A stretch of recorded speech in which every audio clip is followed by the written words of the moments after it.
El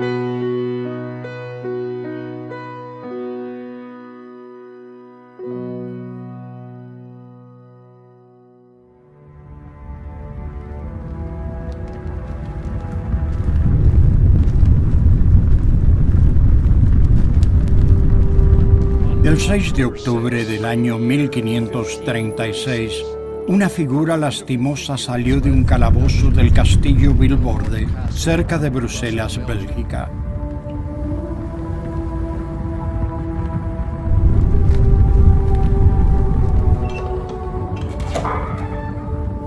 Durante casi año y medio había sido sometido al aislamiento en una celda oscura y húmeda.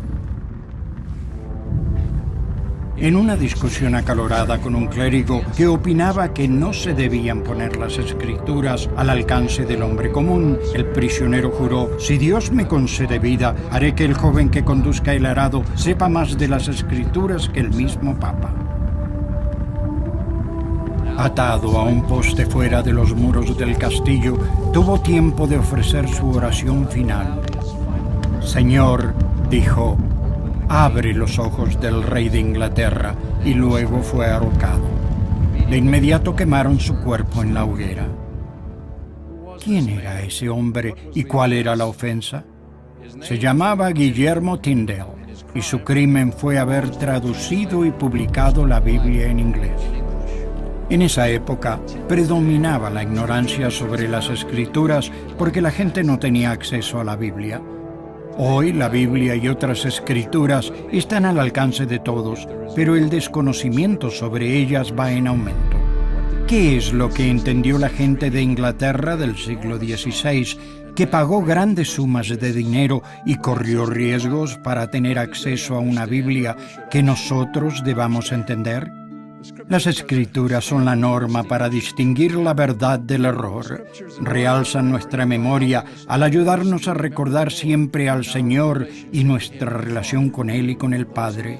Los que no tienen o rechazan la palabra registrada de Dios, con el tiempo dejan de creer en Él y olvidan el propósito de su existencia.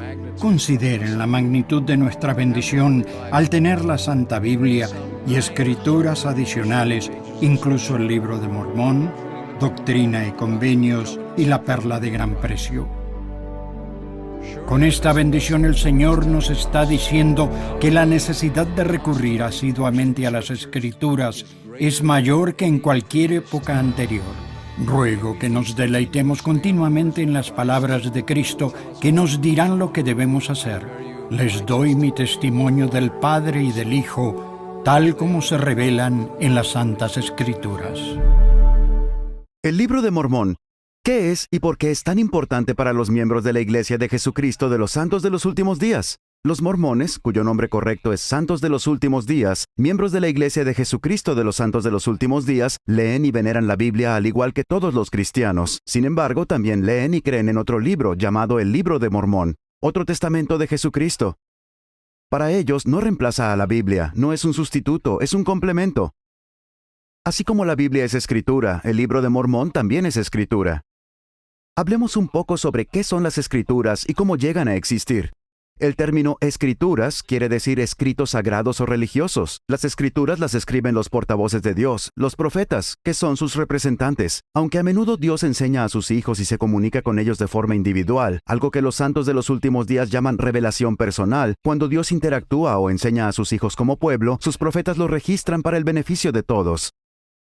La Santa Biblia es un ejemplo de escritura. Es un relato de las interacciones y enseñanzas de Dios con las personas del Mediterráneo Oriental y regiones circundantes, antes, durante y después del ministerio de Jesucristo. Es una recopilación de registros espirituales e históricos escritos por profetas. En la Santa Biblia abundan las historias milagrosas de fe, sacrificio, tribulaciones y amor. Es posible que hayas oído hablar de Noé y del arca, o de Moisés y los hijos de Israel, y por supuesto del nacimiento, ministerio, muerte y resurrección de Jesucristo. Estos acontecimientos se escribieron, recopilaron y transmitieron de generación en generación. Finalmente, se recopilaron en una colección de escrituras, un solo libro llamado la Santa Biblia, que se escribió originalmente en hebreo y griego, y luego se tradujo al inglés y a cientos de idiomas de todo el mundo. ¿Qué sucedió con las personas que vivieron lejos del entorno geográfico de la Biblia, fuera de la región mediterránea? ¿Qué tipo de interacción mantuvo Dios con ellas? En la Biblia, en el libro de Juan, Jesús reveló lo siguiente a sus discípulos en Jerusalén: También tengo otras ovejas que no son de este redil. A aquellas también debo traer, y oirán mi voz, y habrá un rebaño y un pastor. Algunas de estas ovejas a las que Jesús se refiere fueron los habitantes de las antiguas Américas que vivían en esa época. El libro de Mormón es una recopilación de los escritos sagrados de muchas generaciones que vivieron allí y recibieron instrucciones y enseñanzas de Dios. Tenían profetas que, al igual que en la Biblia, registraron acontecimientos espirituales e históricos durante miles de años. De forma similar a la Biblia, estas historias y acontecimientos se escribieron, recopilaron y transmitieron de generación en generación. Finalmente, se recopilaron en un libro que se llama el Libro de Mormón, otro testamento de Jesucristo. Al igual que la Biblia, el Libro de Mormón es una colección de escritos espirituales e históricos que escribieron los profetas de Dios. En el Libro de Mormón también hay historias milagrosas de fe, sacrificio, tribulaciones y amor. El evento culminante del Libro de Mormón es el relato de Jesucristo que ministró a sus otras ovejas, tal como dijo que haría. Poco después de su muerte, el Salvador se apareció a los habitantes de las antiguas Américas como el Señor resucitado, con un cuerpo de carne y huesos. Igual que en su ministerio terrenal en Jerusalén, Jesús les enseñó su evangelio y ellos lo registraron. Lo transmitieron a las generaciones futuras a través de profetas, líderes y otras personas inspiradas. Entonces, ¿de dónde surge el nombre del Libro de Mormón? ¿Quién es Mormón y qué tiene que ver con este libro de escritura? En el siglo IV después de Cristo, nuevamente en las Américas, vivió un profeta e historiador llamado Mormón. Dios le encargó que recopilara todos los registros de las escrituras que los profetas habían guardado y transmitido en esa parte del mundo. Mormón grabó el resumen en planchas de oro en un idioma que su pueblo llamaba egipcio reformado. Como Mormón fue el profeta a quien Dios llamó para recopilar siglos de registros, el libro lleva su nombre, el Libro de Mormón. Al final de su vida, le pasó las planchas grabadas a su hijo Moroni, también profeta de Dios, que fue el último en añadir contenido al libro. Antes de morir, Moroni enterró las planchas en una caja de piedra en una ladera del norte del actual estado de Nueva York. 1400 años después, en 1823, ese mismo profeta Moroni, ya resucitado, se le apareció al profeta José Smith. Le habló de las planchas de oro, le mostró dónde encontrarlas y le mandó que tradujese el registro al inglés, lo cual José hizo por el poder y la inspiración de Dios. Desde entonces, el Libro de Mormón se ha traducido a más de 100 idiomas y como la Santa Biblia, también está disponible en todo el mundo como un libro adicional de escritos sagrados registrados por los profetas de Dios, Escritura. Entonces, ¿qué contiene el Libro de Mormón? Como se indica en la introducción, el Libro de Mormón expone las enseñanzas del Evangelio de Jesucristo, describe el plan de felicidad de Dios para sus hijos y les dice qué hacer para tener paz en esta vida, salvación y vida eterna con Dios. Nefi, uno de los primeros profetas del Libro de Mormón, predicó: Y hablamos de Cristo, nos regocijamos en Cristo, predicamos de Cristo, profetizamos de Cristo y escribimos según nuestras profecías para que nuestros hijos sepan a qué fuente han de acudir para la remisión de sus pecados. De hecho, el Libro de Mormón tiene más de 500 páginas que contienen casi 3.500 referencias al Salvador Jesucristo. Testifica de Jesucristo, declara la misión del Salvador, revela el Evangelio de Jesucristo y aclara la doctrina. Así como la Biblia contiene el Antiguo Testamento y el Nuevo Testamento, el Libro de Mormón es otro testamento más de Jesucristo. Es otro testigo de la comunicación de Dios con sus hijos en otra parte del mundo. La Biblia y el Libro de Mormón colaboran para enseñar y testificar del Señor Jesucristo y la comunicación de Dios con sus hijos. En la actualidad, millones de santos de los últimos días creen que el Libro de Mormón, otro testamento de Jesucristo, es Escritura. Creen que es la palabra de Dios a sus hijos y que acompaña a la Santa Biblia. Dios ama a sus hijos y quiere que sepan y aprendan acerca de Él y de su Hijo Jesucristo. Él ha proporcionado las Sagradas Escrituras para mostrar el camino a sus hijos. Al vivir las enseñanzas que se encuentran en el Libro de Mormón y la Santa Biblia, pueden encontrar paz en esta vida y salvación en la vida venidera. El Libro de Mormón. ¿Qué es? ¿De dónde vino? ¿Y qué enseña? Ahora ya lo sabes. Mi madre me enseñó acerca de Dios o el concepto de Dios. Recuerdo estar arrodillado junto a la cama cuando era un niño. Teníamos una Biblia pequeña con ilustraciones. Recuerdo a Moisés, a Abraham, Sansón, el rey David venciendo a Goliat. Esas primeras experiencias me impresionaron. Me llamo Chris Cook. Vivo en Londres, Inglaterra, y ahora soy obispo en la Iglesia Mormona. Un obispo es un ministro no remunerado en nuestra iglesia. Su nombre oficial es la Iglesia de Jesucristo de los Santos de los Últimos Días. Nos llaman mormones como apodo, y es por el Libro de Mormón, que es semejante a la Biblia. Pienso que el Libro de Mormón ayuda a completar el mensaje que la Biblia comparte con el mundo. Alrededor de 600 años antes de Jesucristo, en la época del profeta Jeremías, se le mandó a otro profeta llamado Lehi partir de Jerusalén y llevar a su familia al desierto, donde construirían un barco para atravesar el mar. Llegaron a una tierra prometida conocida ahora como el continente americano y crearon una civilización que duró muchos siglos. Los hijos de Lehi poblaron la tierra y de cuando en cuando se comunicaron con Dios. Mormón fue el último descendiente de ese pueblo. Él recopiló todos los escritos de los profetas y se conocen como el Libro de Mormón. Cuando conocí a los misioneros, me dieron un ejemplar y sentí el deseo de leerlo. Tiene sentido el que Dios continúe hablándonos. La importancia de que Dios me esté hablando a través de profetas y apóstoles por medio de leer las Escrituras significa que Él está aquí y vela por mí siempre. Esa experiencia ha cambiado mi vida entera. He aquí, un ángel me ha hecho saber que los espíritus de todos los hombres, en cuanto se separan de este cuerpo mortal, sí, los espíritus de todos los hombres, sean buenos o malos, son llevados de regreso a ese Dios que les dio la vida. Y sucederá que los espíritus de los que son justos serán recibidos en un estado de felicidad, que se llama paraíso, un estado de descanso, un estado de paz, donde descansarán de todas sus aflicciones y de todo cuidado y pena. Cuando leí esas palabras, sentí el Espíritu, y si pudiera describirlo, era como un sentimiento de paz. Mi mente se iluminó, sentí que era verdad. Yo vengo de Jamaica, que es un lugar muy supersticioso. Era muy desagradable pensar en la muerte. Pero este pasaje me indica que eso es parte del plan de Dios. Hay un lugar preparado para los que mueren. Y me siento feliz de haber ganado ese conocimiento gracias al Libro de Mormón y a esa experiencia. Y él saldrá sufriendo dolores, aflicciones y tentaciones de todas clases. Y esto para que se cumpla la palabra que dice: tomará sobre sí los dolores y las enfermedades de su pueblo. Y tomará sobre sí la muerte, para soltar las ligaduras de la muerte que sujetan a su pueblo, y sus enfermedades tomará él sobre sí, para que sus entrañas sean llenas de misericordia, según la carne, a fin de que según la carne sepa cómo socorrer a los de su pueblo, de acuerdo con las enfermedades de ellos. Este versículo dice que Jesucristo ha tomado sobre sí mis enfermedades, dolores y desafíos, y eso le permite comprenderme mejor.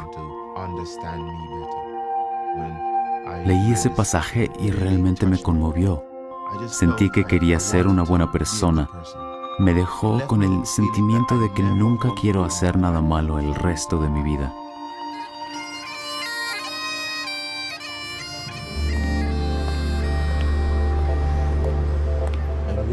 Y cuando recibáis estas cosas, quisiera exhortaros a que preguntéis a Dios, el Eterno Padre, en el nombre de Cristo, si no son verdaderas estas cosas. Y si pedís con un corazón sincero, con verdadera intención, teniendo fe en Cristo, Él os manifestará la verdad de ellas por el poder del Espíritu Santo. Y por el poder del Espíritu Santo podréis conocer la verdad de todas las cosas.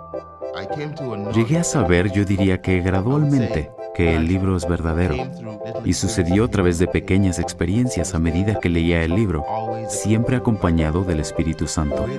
La forma en que el Libro de Mormón me ha cambiado más es que me ha llenado del deseo de parecerme más a Jesucristo. El Libro de Mormón me hace sentir que quiero compartirlo con cuantas personas me encuentro en la calle. Quiero que este libro llene el mundo.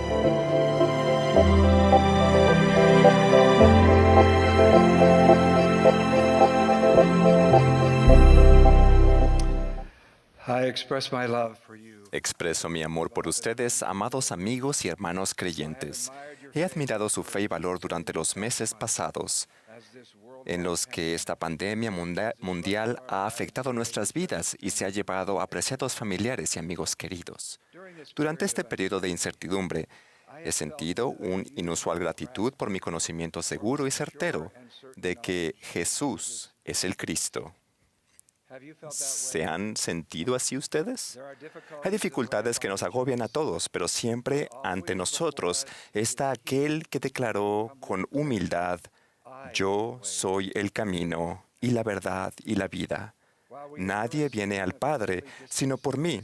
Si bien sufrimos por un tiempo de distanciarnos físicamente los unos de los otros, nunca debemos sufrir un tiempo de distanciarnos espiritualmente de aquel que amorosamente nos llama a venid a mí. Cual estrella que guía en un cielo despejado, Jesucristo ilumina nuestro sendero.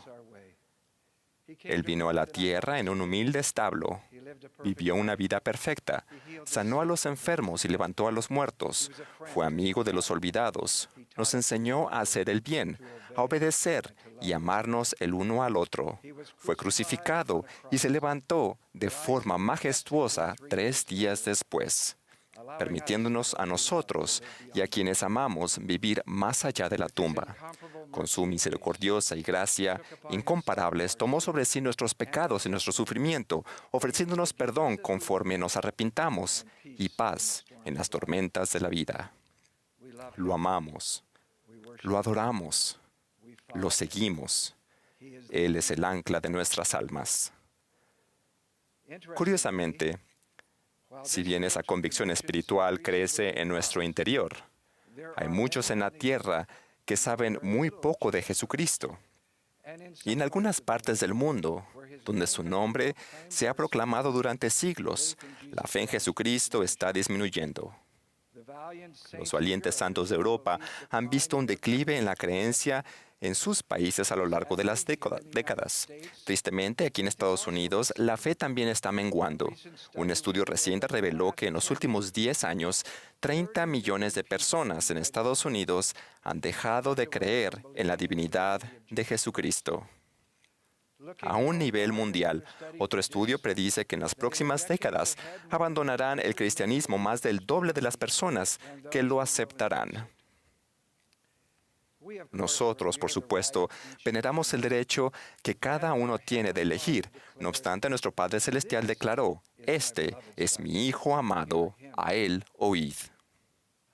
Testifico que llegará el día en que toda rodilla se doblará y toda lengua confesará que Jesús es el Cristo. ¿Cómo hemos de responder ante nuestro mundo cambiante? Mientras algunos abandonan su fe, otros andan en busca de la verdad. Hemos tomado el nombre del Salvador sobre nosotros. ¿Qué hemos de hacer? Parte de la respuesta se podría recibir al recordar la forma en que el Señor instruyó al presidente Russell M. Nelson en los meses anteriores a que se le llamara como presidente de la Iglesia. Un año antes de su llamamiento, el presidente Nelson nos invitó a estudiar más a fondo las 2,200 referencias del nombre Jesucristo que figuran en la guía temática o Topical Guide en inglés. 3 meses después, en la Conferencia General de abril, él habló, a pesar de las décadas de devoto discipulado, de ese estudio más a fondo de Jesucristo y cómo tuvo una gran influencia en él. La hermana Wendy Nelson le preguntó en cuanto al efecto que tuvo en él. Él respondió: «Soy un hombre diferente». A los 92 años, él era un hombre diferente. El presidente Nelson explicó: «Cuando dedicamos tiempo a aprender sobre el Salvador y su sacrificio expiatorio, sentimos el deseo de acercarnos a Él. Nuestro enfoque queda anclado en el Salvador y su Evangelio». El Salvador dijo: «Mirad hacia mí en todo pensamiento». En un mundo de trabajo, preocupaciones y empeños encomiables, mantenemos el corazón, la mente y los pensamientos puestos en Él, quien es nuestra esperanza y salvación. Si un renovado estudio del Salvador ayudó al presidente Nelson a prepararse, ¿acaso no podría ayudar a prepararnos a nosotros también? Al hacer hincapié en el nombre de la Iglesia, el presidente Nelson enseñó: si hemos de tener acceso al poder de la expiación de Jesucristo, para que nos purifique y sane, para que nos fortalezca y magnifique, y para que con una última instancia nos exalte, debemos reconocerlo claramente a Él como la fuente de tal poder. El presidente Nelson nos enseñó que el uso constante del nombre correcto de la Iglesia, algo que podría parecer insignificante, no lo es en absoluto, y que tendrá una gran influencia en el futuro del mundo. Les prometo que conforme se preparen, como lo hizo el presidente Nelson, ustedes también serán diferentes. Pensaremos más en El Salvador y hablaremos de Él con más frecuencia y con menos vacilación. A medida que lleguen a conocerlo y amarlo más profundamente, sus palabras fluirán con más comodidad, como lo hacen al hablar de un hijo o un amigo a quienes estiman. Aquellos que nos oigan tendrán menos deseos de rechazar o de debatir y una mayor disposición a escuchar y aprender. Todos hablamos de Jesucristo, pero siempre podemos hacerlo un poco mejor. Si el mundo va a hablar menos de Él, ¿quién hablará más de Él? Nosotros, junto con otros cristianos devotos. ¿Hay láminas o cuadros de El Salvador en nuestros hogares? ¿Hablamos con nuestros hijos a menudo de las parábolas de Jesús? Las historias de Cristo son como un viento que aviva las brasas de fe en el corazón de nuestros hijos y nuestras hijas. Cada vez que nuestros hijos les hagan preguntas de manera deliberada, consideren enseñar lo que enseñamos en del Salvador. Por ejemplo, si un hijo les pregunta: «Papi, ¿por qué oramos?», podrían responder: «Esa es una buena pregunta. ¿Recuerdas cuando Jesús oraba?».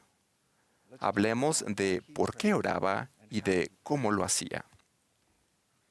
Hablamos de Cristo. Nos regocijamos en Cristo, para que nuestros hijos sepan a qué fuente han de acudir para la remisión de sus pecados. Ese mismo pasaje también dice que predicamos de Cristo. En nuestros servicios de adoración, concentrémonos en el Salvador Jesucristo y en la dádiva de su sacrificio expiatorio. Eso no significa que no podamos contar experiencias de nuestra propia vida o compartir citas de otras personas. Si también el tema podría ser la familia, el servicio, el templo o una misión reciente, en nuestra adoración todo debe apuntar al Señor Jesucristo. Hace 30 años, el presidente Dallin H. Oaks habló sobre una carta que había recibido de un miembro que dijo que había asistido a una reunión sacramental y escuchado 17 testimonios sin que se nombrara al Salvador. El presidente Oaks después indicó: «Tal vez esa descripción sea exagerada, pero la cito porque nos brinda un vívido recordatorio a todos nosotros». A continuación, nos invitó a que habláramos más de Jesucristo en nuestros discursos y lecciones. He observado que cada vez que nos centramos más y más en Cristo en nuestras reuniones de la Iglesia, sigamos atentos con esos empeños tan positivos. Seamos más abiertos y estemos más dispuestos a hablar de Cristo con los que nos rodean. El presidente Nelson dijo: «Los discípulos verdaderos de Jesucristo están dispuestos a destacarse, defender sus principios y ser diferentes a la gente del mundo».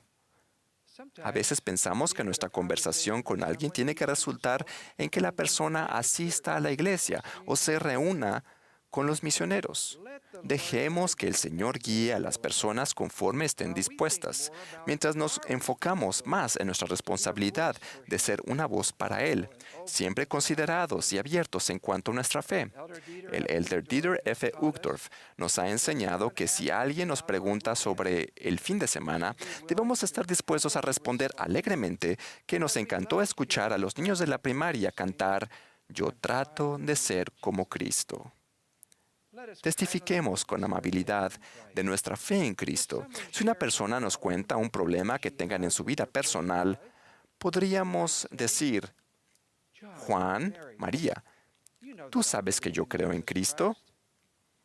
He estado pensando en algo que Él dijo que podría ayudarte. Sean más abiertos en las redes sociales al hablar en su confianza en Cristo. La mayoría de las personas respetará su fe, pero si alguien los rechaza cuando hablen del Salvador, ármense de valor mediante su promesa. Bienaventurados sois cuando por mi causa os vituperen, porque vuestro galardón es grande en los cielos. Nos interesa más ser sus seguidores que agradarles a nuestros propios seguidores. Pedro aconsejó: estad siempre preparados para responder sobre la esperanza que hay en vosotros. Hablemos de Cristo. El libro de Mormón es un testigo poderoso de Jesucristo. Prácticamente cada página testifica del Salvador y de su misión divina. Sus páginas están colmadas de conocimiento sobre su expiación y gracia. Como compañero del Nuevo Testamento, el libro de Mormón nos ayuda a comprender mejor por qué el Salvador vino a rescatarnos y cómo podemos venir a Él con más sinceridad. A veces, algunos de nuestros hermanos cristianos se muestran inquietos en cuanto a nuestras creencias y motivaciones.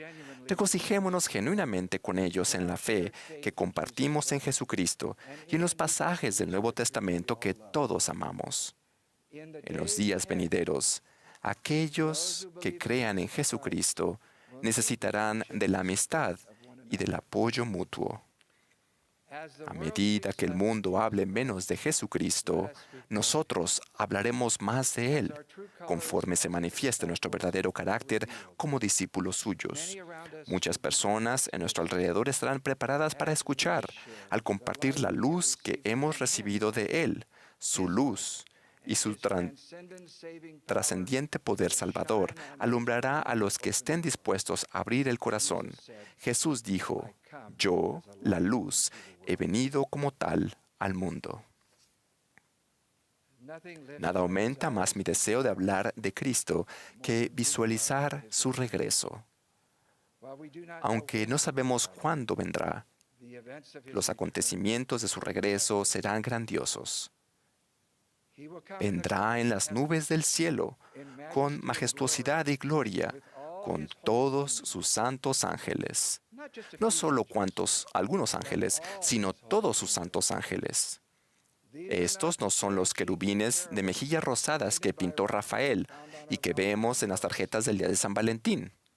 Estos son los ángeles de los siglos. Los ángeles enviados para cerrar la boca de los leones, para abrir las puertas de la cárcel, para anunciar su tan esperado nacimiento, para fortalecerle en Getsemaní, para confortar a los discípulos al tiempo de su ascensión y para iniciar la gloriosa restauración del Evangelio. ¿Pueden imaginarse ser arrebatados para recibirlo, ya sea en este lado del velo o en el otro?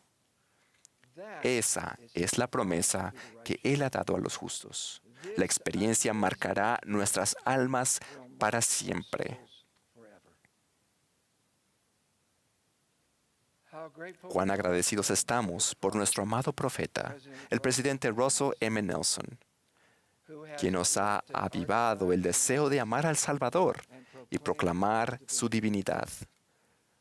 Soy testigo de que la mano del Señor está sobre él y del don de la revelación que lo guía. Presidente Nelson, esperamos ansiosos escuchar sus consejos. Mis queridos amigos en todo el mundo, hablemos de Cristo, anhelando la gloriosa promesa del Salvador. A cualquiera, pues, que me confiese delante de los hombres, yo también le confesaré delante de mi Padre. Testifico que Él es el Hijo de Dios. En el nombre de Jesucristo. Amén.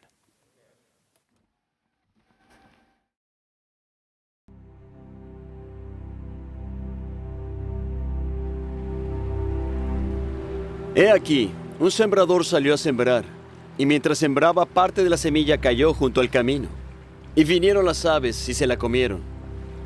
Y parte cayó en pedregales, donde no había mucha tierra, y brotó enseguida porque no tenía profundidad. Mas cuando salió el sol se quemó, y se secó porque no tenía raíz. Y parte cayó entre espinos, y los espinos crecieron y la ahogaron. Y parte cayó en buena tierra, y dio fruto, cual a 100, cual a 60, y cual a 30 por uno. Quien tiene oídos para oír, oiga.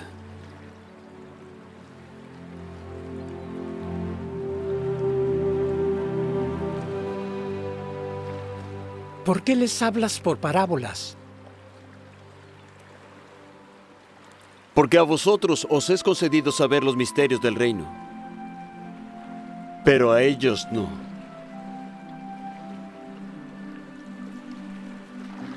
Porque a cualquiera que tiene, se le dará y tendrá más abundancia. Pero al que no tiene, aun aquello que él tiene, le será quitado.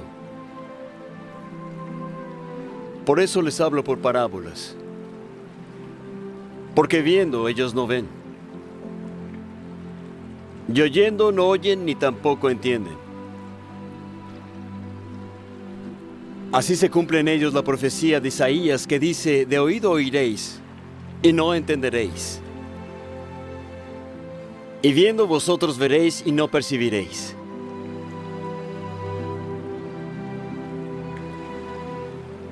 Porque se les ha engrosado su corazón, y con los oídos oyen pesadamente, y han cerrado sus ojos, no sea que vean con los ojos, y oigan con los oídos, y entiendan con el corazón, y se conviertan, y yo los sane.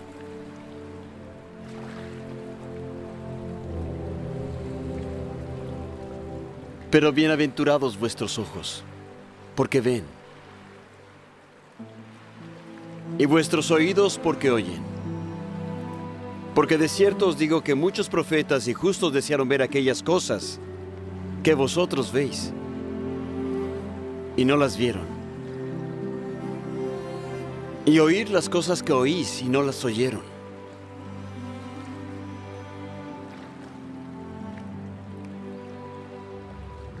Oíd entonces la parábola del sembrador. Cuando alguno oye la palabra del reino y no la llega a entender, viene el malo y arrebata lo que fue sembrado en su corazón. Este es el que fue sembrado junto al camino. Y el que fue sembrado en pedregales, este es el que oye la palabra y de inmediato la recibe con gozo. Pero él no tiene raíz en sí, sino que es temporal. Y cuando viene la aflicción o la persecución por la palabra, enseguida se ofende. Y el que fue sembrado entre espinos, este es el que oye la palabra. Pero el afán de este mundo y el engaño de las riquezas ahogan la palabra y se hace infructuosa. Mas el que fue sembrado en buena tierra, este es el que oye la palabra y la entiende. Y el que da fruto, y da uno a 100, y otro a 60, y otro a 30.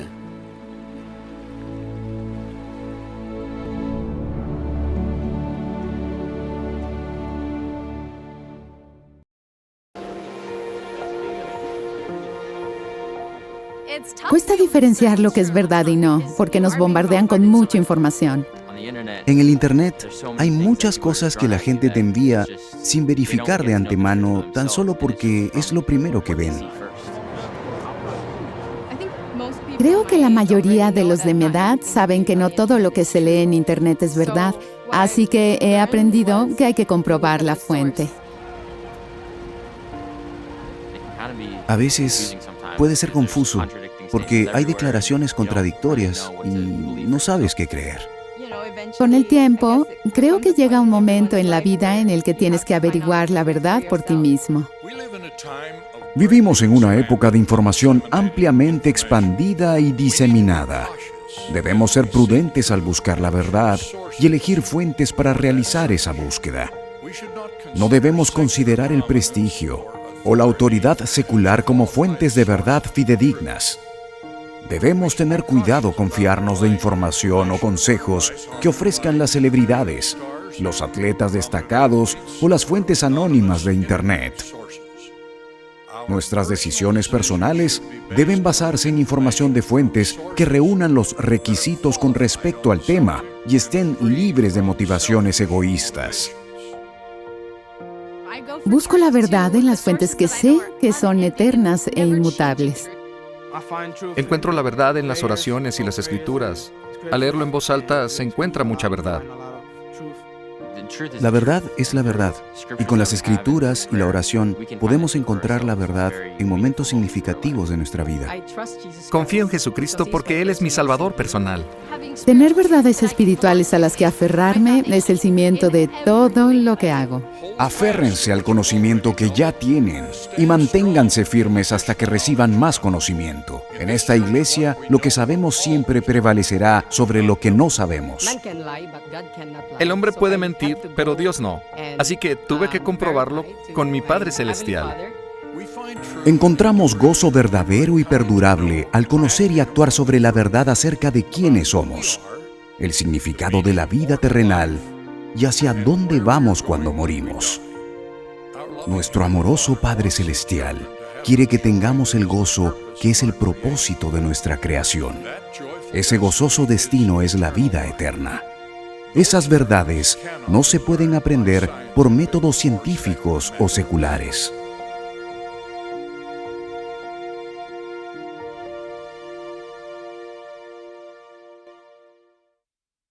El Padre Celestial nos dio las Escrituras porque sabe que las necesitamos.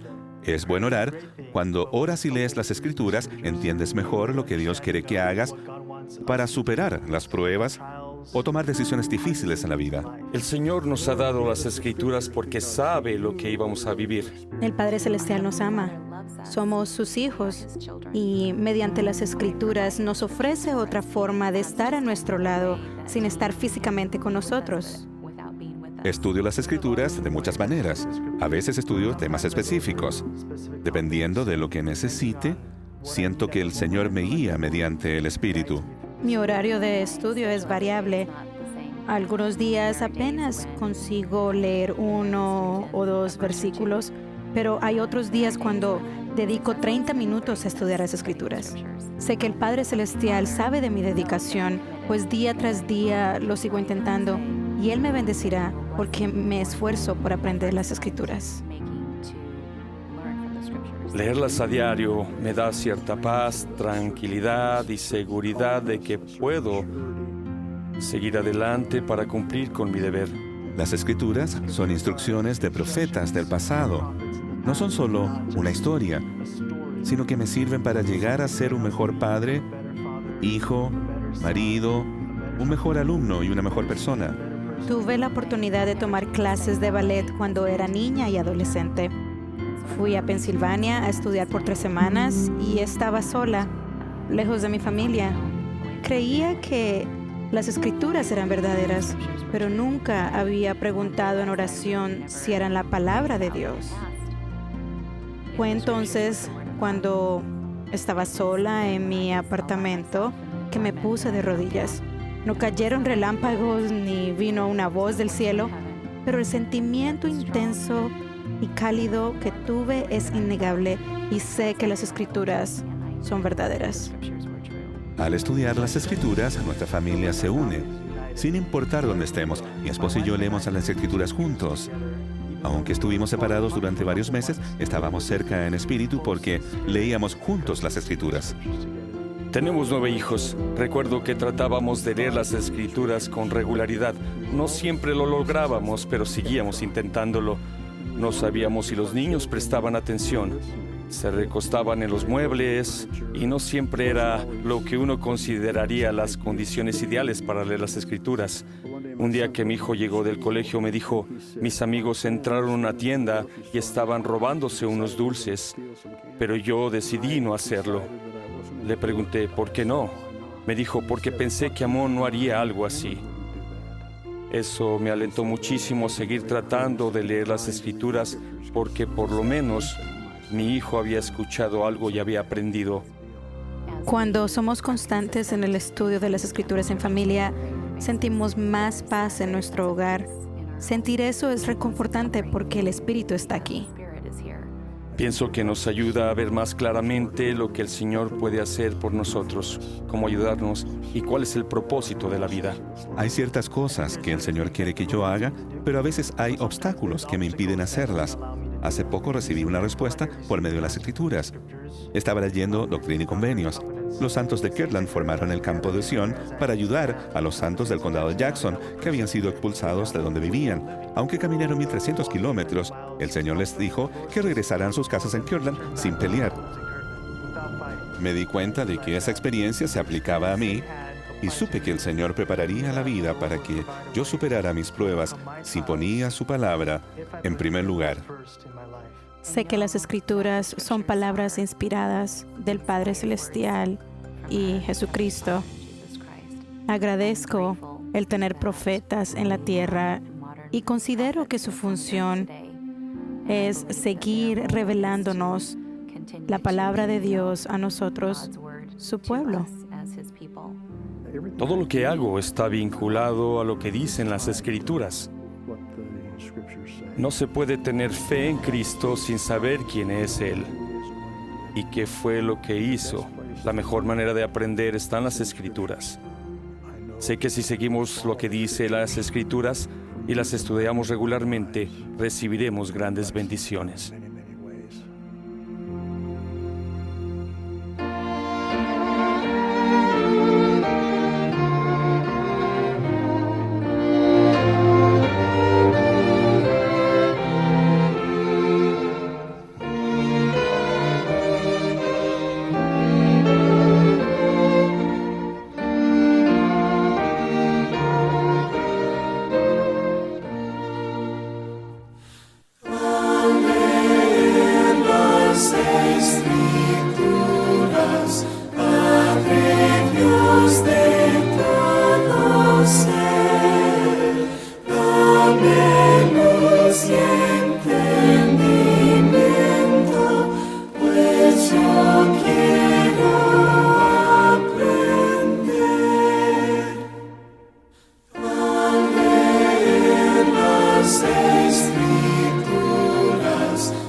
Podemos ir a las Escrituras. En ellas se nos enseña acerca de Jesucristo y su Evangelio, de la magnitud de su expiación y del gran plan de felicidad y redención de nuestro Padre. Sumergirnos diariamente en la palabra de Dios es crucial para la supervivencia espiritual en estos días de agitación mundial. Al deleitarnos diariamente en las palabras de Cristo, las palabras de Cristo nos dirán cómo responder a dificultades que jamás pensamos que íbamos a enfrentar.